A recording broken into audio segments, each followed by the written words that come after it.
রাত তখন 2টা। অন্ধকার ঘরে মোবাইলের আলো জ্বেলে রুবেল শুয়ে শুয়ে ভূত এফএম শুনছিল। হেডফোনে বাজছিল এক ভয়াল কণ্ঠ।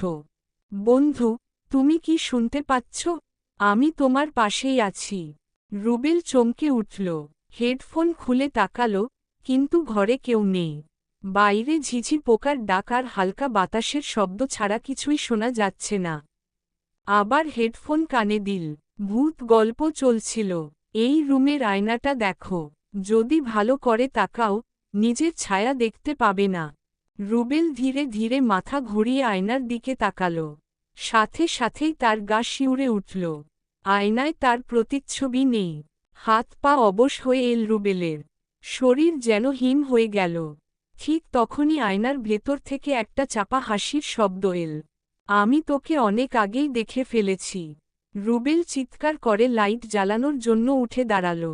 কিন্তু সুইচটা যেন খুঁজেই পাচ্ছিল না। মনে হলো কেউ তাকে পেছনে থেকে টেনে ধরছে। হঠাৎ করে মোবাইল স্ক্রিনে ভূত এফএম এর ভয়েস বদলে গেল। এই গল্পটা তো তোমারই। আজ রাতেই। আর ঠিক তখনই জানালার বাইরে থেকে ভেসে এল ফিসফিসানি। আমি এসেছি। দরজা খুলে দে। রুবেল আর সহ্য করতে পারল না। দরজা খুলে দৌড়ে বেরিয়ে গেল। কিন্তু ভুলে গেল, সে যে 5 তলার বাসায় থাকে। পরদিন সকালে পত্রিকার খবরে লেখা ছিল, রাত 2টা 30 অজ্ঞাত কারণে এক যুবক তার ফ্ল্যাটের জানালা দিয়ে ঝাঁপ দিয়ে আত্মহত্যা করেছে।